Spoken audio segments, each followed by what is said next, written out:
What if the fastest way to save a life is also the quickest way to expose a lie we've been living? Would you still cheer when the siren fades, knowing the bill is coming to your door? I want you to stand with me on the curb at 2:13 a.m., still barefoot, still half dreaming, when the ambulance hopped the curb like a judgment and carved a bright artery across my new lawn to reach the neighbor who wasn't breathing. The grass had been laid 3 days earlier, a tender green skin, and the red strobes tore it open with a violence that felt both necessary and obscene. I remember the paramedic's hand flicking a quick apology in the air, more semaphore than sentence, before disappearing into the house next door with a gurney that squealed like a confession. I told myself that triage is a language older than property lines, that seconds are a currency you spend without counting when someone's chest is a locked door. But as the siren receded and the night fell back into its old shape, the gouge in the earth stayed, wet and shining like an exposed nerve. I walked the trench their tires had laid and thought about Michel Foucault, who said power is not a thing you own, but a relation that moves through you, organizing your body and your borders without asking permission. The HOA would call it community standards, I whispered, and the phrase hung in the darkness like a polite threat. What is a lawn if not a shallow promise that the chaos of nature can be combed flat and told to behave? What is an ambulance if not the state itself, blazing onto private turf, shattering the ornamental calm we manicure to appease our neighbors and our fear? I had bought the sod as an act of faith, a green, rectangular prayer, that if I kept things pretty, nothing ugly would crawl out of the night. Yet ugliness came in the purest form, a plea for oxygen, cutting across the boundary like a blade. And I knew in my bones that this is how illusions end. They leave tire marks. They leave you holding an invoice for a damage that was necessary, that was righteous, that was real. At dawn, the HOA email materialized with the tone of a white glove tapping a glass. Evidence of landscape abuse observed. Remediation fee assessed. Community disruption recorded. I read it twice, then a third time, trying to find the syllable where compassion might live, but the words had already chosen their allegiance. Not to breath, but to border. There is a grammar to control, a choreography, and I could see the steps. First the incident, then the photograph, then the committee, then the fine, each movement as predictable as a metronome. Foucault would say the panopticon doesn't need a guard, the cages watch themselves. We carry the watchtower in our pocket as a rulebook with bullet points and a balance due. Is this the price of belonging, or the weekly rent we pay to keep the myth of order standing upright? I stared at the rut in the lawn and felt complicit in a theater I never auditioned for, where the set dressing is shrubs and the script is covenants, and the climax is always a letter. My neighbor survived. This matters, but the ambulance did not circle back to roll out a velvet rope across the wound in the grass. The city did not send an epilogue. Only the HOA did, with a subject line that translated grief into a ledger and urgency into noncompliance. I wanted to ask them if the shortest line between a body and help is allowed to cross a lawn, and if not, whether the doctrine of straight lines is worth a life. I wanted to ask them if their rules were designed for rainstorms and picnics, or for nights where a stranger's lungs are bargaining with gravity. I wanted to ask them who, exactly, is the community they claim to defend, and whether that community includes a woman shivering at 2:13 a.m. while strangers fight to restart a neighbor's heart. But questions are messy, and the HOA prefers edges you can mow. So here is my thesis, and you can carve it on the curb where the tires landed. The siren measures urgency, but the fine measures power. The siren leaves when breath returns. The fine stays to reassert who gets to define harm. And if that sounds abstract, come look at the earth torn open, the roots exposed like truth itself, and tell me the damage belongs to me because the story needed a villain who could pay. Maybe order is just a costume we force onto the wild, and maybe tonight the costume tore and showed us the body underneath. Maybe the lesson is not about grass at all, but about how swiftly a system that claims to protect us will invoice us for surviving its priorities. You and I have been sold a word so polished it slides past the tongue without friction, community, and yet when you hold it up to the midnight, ruts in my lawn, it looks less like care and more like choreography enforced by fines. It sounds warm, shared, neighborly, but in practice it often wears a laminate badge and knocks with a clipboard, translating compassion into compliance schedules and turning neighborliness into a surveillance of hedges, doors, and the interpersonal distance between identical mailboxes.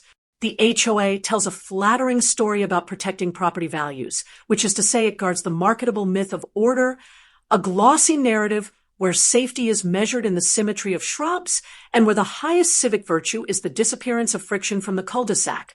Inside that narrative, disaster is imagined as a paperwork category rather than a pulse lost at 2:13 a.m. So when disaster arrives with lights, it must afterward be amended, itemized, and if possible, billed to the nearest deed holder as though misfortune had trespassed upon a curated lifestyle. The ambulance, by contrast, spoke in the grammar of triage, short, imperative, profane to ornament, drawing the straightest possible line between a failing lung and a chance to breathe again, a line that did not pause to genuflect before ornamental sod or committee bylaws encoded like a catechism. I replay the board's logic the way you replay a courtroom drama, not because suspense exists, but because you want to hear where the script swaps the word life for landscape, the latter being the only terrain on which the committee knows how to prosecute. Exhibit A is a sunrise photograph of my lawn taken with the aesthetic of evidence, captioned as damage, as if a paramedic's tire were a vandal's signature rather than the material trace of seconds diverted towards survival.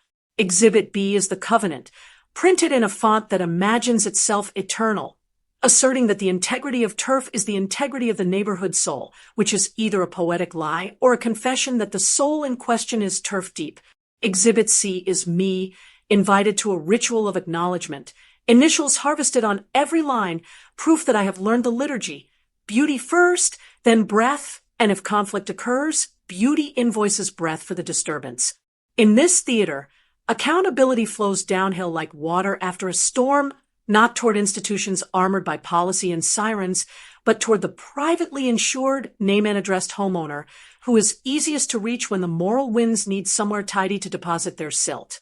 They call the charge a remediation fee, as if money were a suture threaded with grass seed, as if a check could apologize on behalf of physics for the route the wheels were required to take through time.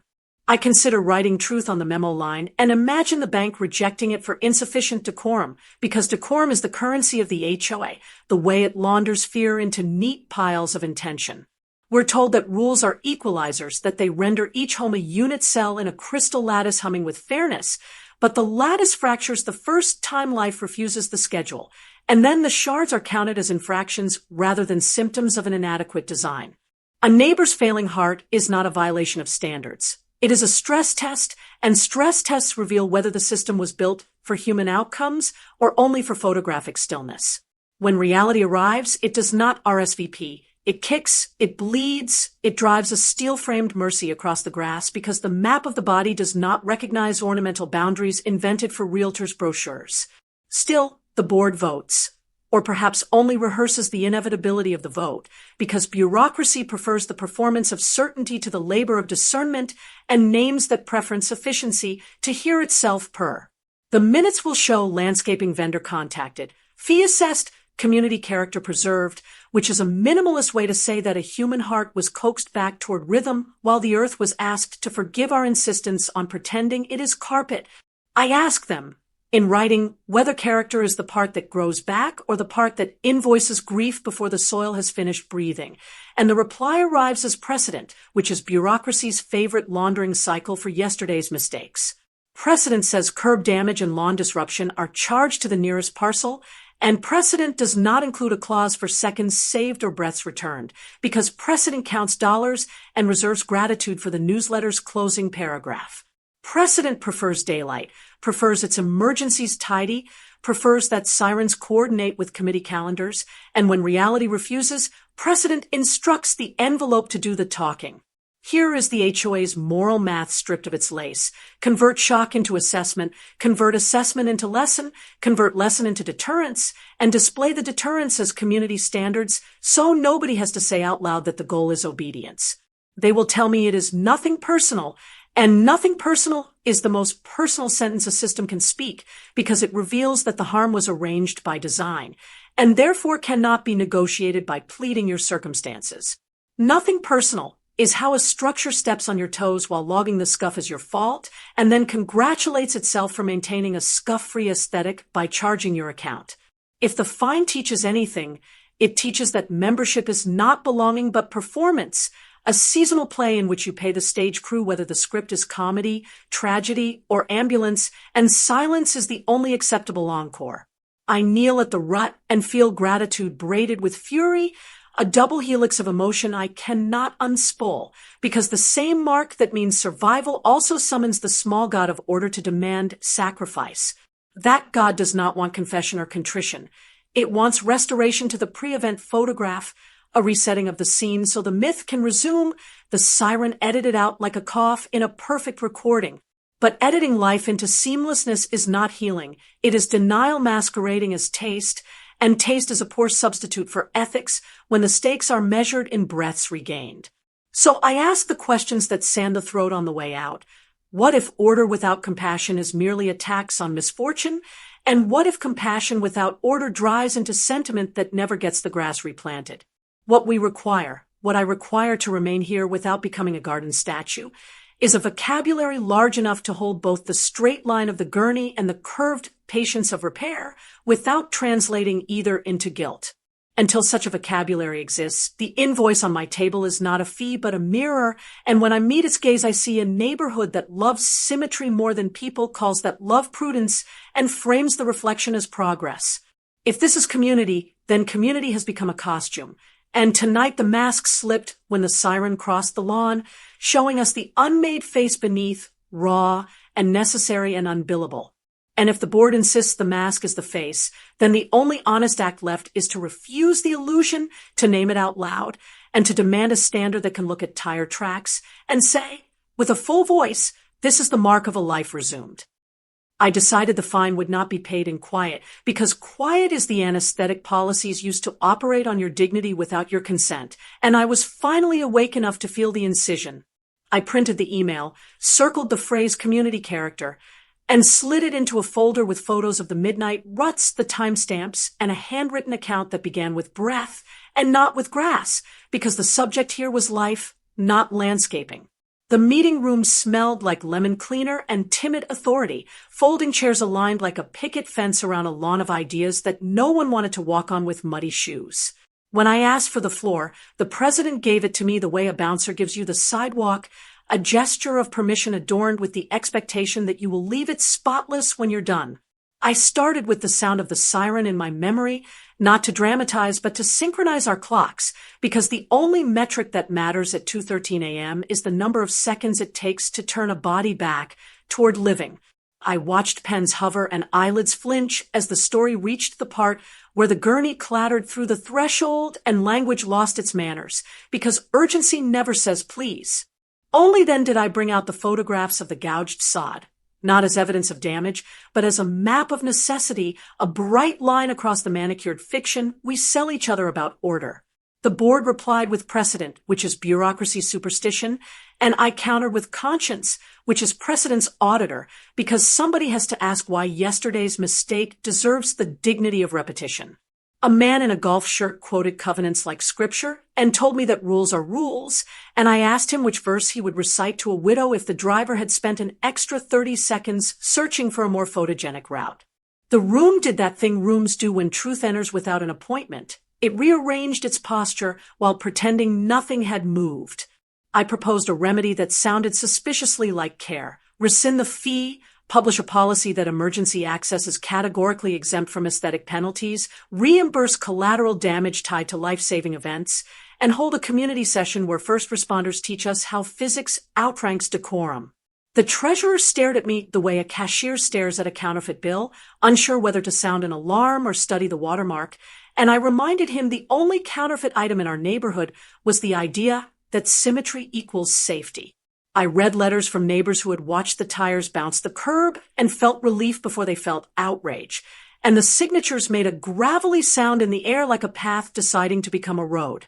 Still the votes queued up with the inevitability of a metronome, and I felt the procedural machine waking beneath the carpet, humming the old song that turns grief into paperwork. So I did the thing power hates most. I changed venues, shifting from the controlled acoustics of the boardroom to the messy echo chamber of the people who pay the dues, not the ones who spend them. I filmed a walk down the rut with my phone, narrating the moral geometry while the camera traced the curve of necessity, and I posted it with the invoice overlaid like a watermark of shame.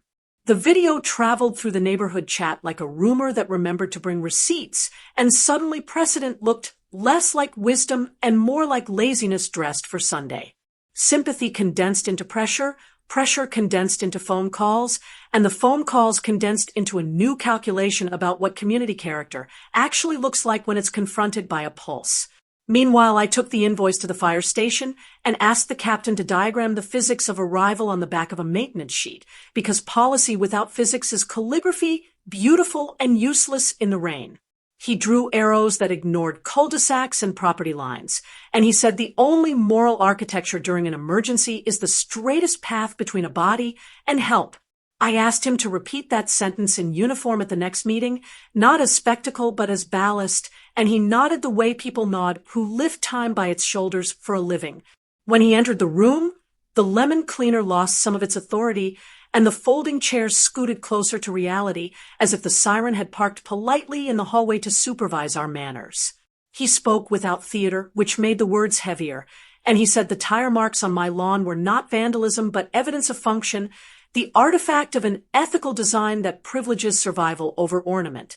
He said that if the price of living in proximity to other humans is the occasional scar where life outpaces landscaping, then a mature neighborhood learns to love its scars and to testify about what caused them. I looked at the president and watched the arithmetic wobble, because some statements land like invoices and some land like verdicts, and this one landed like a gavel wrapped in oxygen. A board member asked, in a voice that sounded like a bridge learning its purpose, whether the fee could be tabled, which is committee dialect for retreating without confessing, and the room exhaled as if granted provisional absolution. I said tabling is not enough, because tabling keeps the weapon on the table, and the point is not to delay the blow, but to disarm the room. The policy must be rewritten, the reimbursement protocol established, and the letter of apology issued before the newsletter prints another photograph of perfection. A neighbor stood up, someone I had only ever waved at over hedges, and she said her mother was the one in that ambulance and that she would be framing the tire tracks like a relic, if she could, because they meant her mother still had a morning to drink coffee. The treasurer blinked, and I could see him trying to reconcile the spreadsheet with the smell of coffee, which is to say reconciling abstraction with a life continued, which is the reconciliation that actually counts. I told them I would accept restitution for the lawn, but not penitence for the route, because repentance belonged to the doctrine that chose grass over breath, and we were here to renounce that faith. The captain added that he would be happy to mark preferred emergency paths through the neighborhood in advance, but that no policy should be written in a way that can criminalize improvisation when seconds are hemorrhaging. The president cleared his throat the way men clear their throats before changing their minds in public, and he said perhaps community character might include the character to admit when the rules were designed for photographs instead of people. A murmur rippled across the chairs, a low human weather pattern that smelled like rain finally deciding to fall, and I realized the climax wasn't a shout, but a sentence that everyone could live with afterward. The motion passed to rescind the fee and draft the emergency access exemption with reimbursement language, and someone asked whether the newsletter could feature a piece titled, "Why Tire Tracks Can Be Beautiful," which nearly made me laugh out loud. I walked home under an ordinary sky, the ruts still visible, the grass still wounded, and I felt the strange relief of a place that had remembered its purpose without pretending it had never forgotten. I touched the torn edge of sod like the edge of a page in a holy book and promised the earth that we would tell the truth about what had happened here, and that our new standard would not be a costume but a spine. The invoice still sat on my table, now voided, but I kept it as a mirror, because it shows me who we were the night before we learned a better definition of community, and it dares me to keep looking until the reflection is earned. And as I closed the folder, I thought of the neighbor drinking coffee across the fence and the captain heading back to his quiet truck. And I understood that the climax of this story is not victory but alignment, the moment the system stops lying about what it values and begins to move at the speed of breath. The morning after the vote, my lawn looked like a battlefield where the enemy was pretense and the casualty was silence. and I decided the repair would not be cosmetic, it would be liturgical. I did not call the cheapest landscaper to erase the tire marks as if they were a stain on a wedding dress. I called the captain and asked him to meet me at the curb to bless the scar with explanation before we laid a single roll of sod. He showed up in his off-duty jacket, the kind that allows authority to breathe, and together we stood at the rut like two surveyors drawing a new map, one that includes the unpredictable river of emergency and the steady ground of maintenance, each with its rightful homage. Neighbors drifted over in the soft gravity that follows a shared argument resolved in the direction of decency, bringing coffee, questions, and the kind of attention that feels like sunlight. We took chalk and traced the path the ambulance had carved, writing on the dirt the phrases the board had adopted: emergency access exempt, reimbursement authorized, community care priority. And the words sat there like fresh signage for a road that had always existed but needed a name. As we worked, the air moved differently, as if the cul-de-sac had exhaled a long-held thought, that aesthetics can be beautiful without being tyrants, that order can be a verb instead of a weapon. I ordered new sod. Yes, but not the same variety. I chose a tougher strain, rooted deeper, a plant with memory in its fibers, because no repair should pretend it has never known rupture. Before the pallets arrived, I sifted compost into the trench, letting my hands blacken until I looked more gardener than plaintiff, and I thought about how policy revises the present. Yes, but only practice revises the future.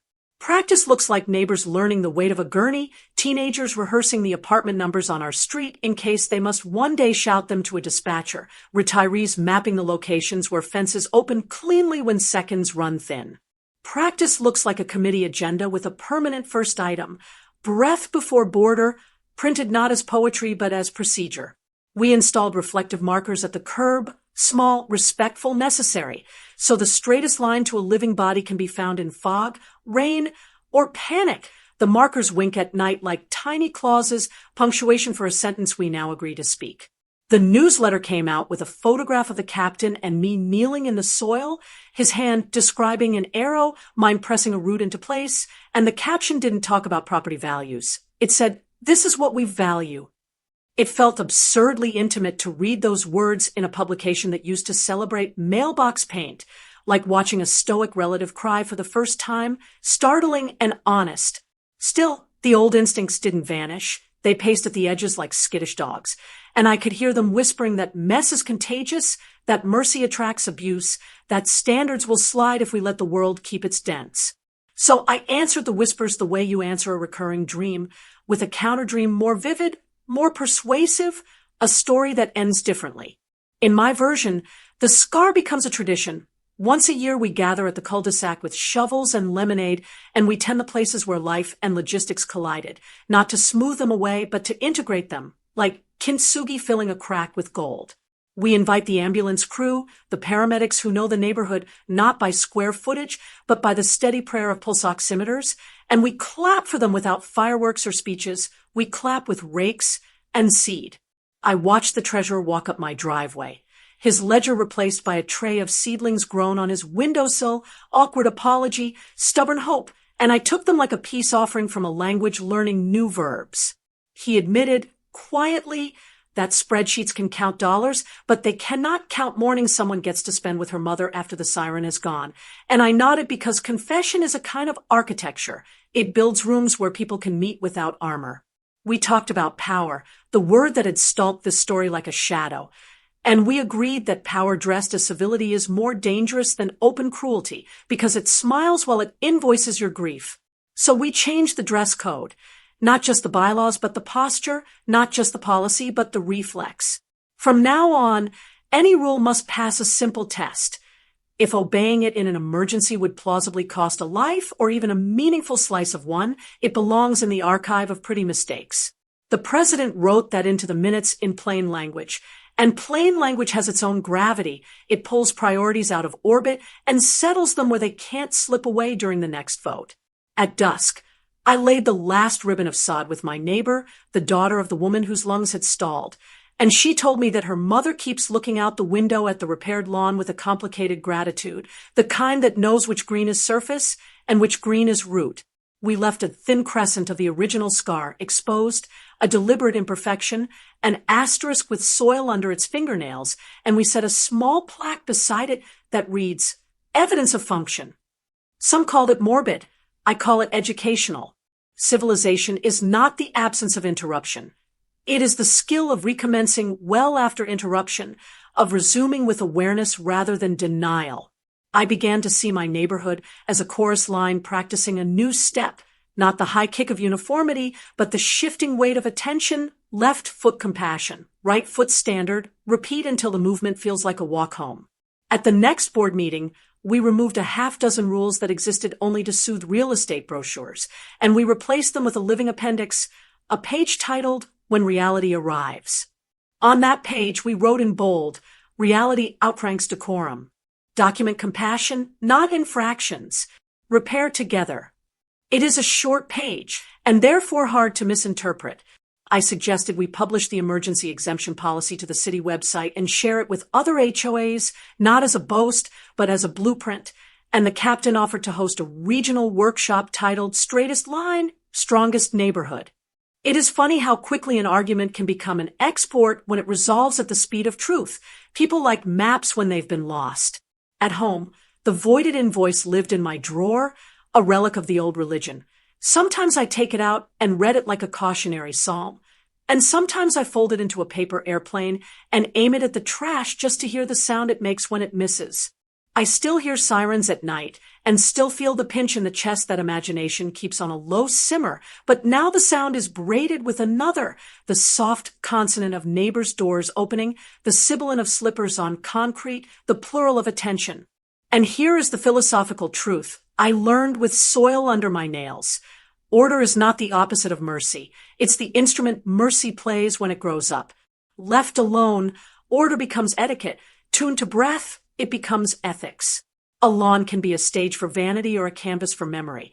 The difference is whether we can look at a scar and see not damage but instruction, not an invoice, syllabus. So we added one final ritual, a laminated card by every mail slot that says, "In an emergency, point the way." With a little arrow we can reposition if construction shifts the calculus of arrival. Tiny, humble, practical. Like truth when you stop dressing it for company. As night fell on the repaired green, the reflective markers caught the street light and gave a soft salute, and I felt the cul-de-sac settle into a quieter doctrine.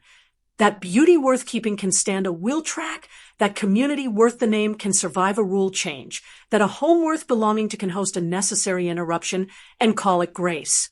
I whispered thank you to the patch of ground that had learned a new language with me, and I promised to speak it often. Breath before border, function before facade, people before picture. And in that promise, the neighborhood found its new rhythm, the slow, steady measure of a place repairing itself without pretending it was never broken, a place where the grass grows back like a vow kept. Here's the statement I promised you, not as a bow to wrap the story, but as a blade to test what it cuts. If your order cannot survive an ambulance, it is not order, it is vanity in uniform. I learned that sentence with mud on my hands and policy ink drying in a minute book. And I offer it to you not because it is comfortable, but because it is portable, the kind of truth you can carry into any room where rules are spoken like prayers and people are treated like background scenery. We had a lawn, a rule book, a board, and a night when breath fell through the floor. What we also had, though we didn't know it yet, was a mirror that would not flatter us. The mirror was the rut in the soil. The mirror was the invoice. The mirror was my neighbor's coffee the morning after. Mirrors do not lecture, they reveal. What they revealed in us was not simply hypocrisy, but a habit, an unconscious choreography of deflection where harm is redistributed to the nearest compliant surface. And the surface was me. It would be easier to end the narrative with a warm montage. Neighbors smiling, new sod laid, policy revised, newsletter shining like a medal. But resolutions can be as deceitful as bylaws when they pretend they've retired the conflict rather than learn to host it. The harsh truth is that no policy can pre-forgive our future. There will be new nights when the geometry of mercy collides with the architecture of our convenience, new moments when someone will suggest that beauty is fragile and must be protected with fines, and someone else will have to answer that beauty built on fear rots from the root. The best we can do, the most honest thing, is to ritualize the argument in a way that favors life every time without making a theater of it. Call it ethics with muscle memory. I keep thinking about the word community, that sedative of modern neighborhoods, and how it changed timbre when the captain drew arrows on a maintenance sheet. Before, community meant consensus about appearances. After, it meant consensus about thresholds, the moment when decorum yields to obligation. That, to me, is the new perspective worth defending. Community is not a style, it is a sequence. In ordinary hours, we may sequence our days around hedges, paint, and perfect lines. In emergency hours, we sequence around breathing, entry, speed. The dignity of a place is measured not by how convincingly it erases its scars, but by how fluently it switches sequences when reality arrives unannounced. There is also this. Power did not vanish when the fee was rescinded, it changed shape. It no longer wore a suit of laminated pages. It wore a common-sense jacket and stood at the curb, pointing the straightest way to a living body. But power is restless. It prefers habits to humility. If we neglect it, it will sneak back into the house with the spare key we forgot to confiscate, and it will whisper old songs about property values into the ears of people who have forgotten what a gurney sounds like at 2:13 a.m. So the work is not a victory lap. The work is maintenance of memory, of language, of priorities. We will keep the plaque by the thin crescent of scar, not because we like to admire our pain, but because artifacts make arguments harder to erase. I promised an unsettling edge, so here it is. I saved the voided invoice not as proof of triumph, but as a relic of complicity. It reminds me that I was perfectly capable on a different night of accepting the fee as the price of membership, of muttering something about precedent while signing a check. I am not the protagonist of this story. I am its witness and its caution. The system did what it was designed to do. It required a citizen to malfunction publicly, stubbornly, for the design to be questioned. This is the discomfort we must keep alive. We build machines that run on our silence. When we stop supplying silence, the machine sputters, then either adapts or exposes itself as a statue pretending to be a vehicle. Philosophically, the lesson is narrow and wide at once. Narrow. Lawns, HOAs, fines, a cul-de-sac learning to love a necessary interruption. Wide. Any institution that mistakes performance for protection will, when tested, invoice the nearest human for the cost of its costume. Replace lawn with hallway, HOA with committee, ambulance with any form of urgency, medical, moral, civic, and the theorem holds. We keep the street-level ritual because it scales. Reflective markers at the curb become protocols in a school, become clauses in a workplace handbook, become a municipal ordinance that says reality outranks decorum. This is how a small scar teaches a city to breathe. I want to speak to the quiet doubt you might still be nursing, the fear that softening rules will harden chaos. You are not wrong to ask, but our change did not soften the standard. It clarified the subject of the standard. Before, the subject was appearance. After, the subject is outcomes. Order tuned to outcomes does not melt, it retools. It trades a fragile symmetry for a resilient symmetry, the kind that flexes under stress and springs back aligned with what matters. This is not deregulation, it is relevance. And relevance is a fiercer discipline than display. What I carry forward personally is a triad of sentences that fit in a pocket and expand under heat, breath before border, function before facade, people before picture. They read like slogans, but they act like tools. They are not universal answers. They are universal first questions. We will still argue at meetings, still mishear each other, still flinch at mess. But when those 3 sentences are taped to the inside of the conversation, the argument bends toward the human.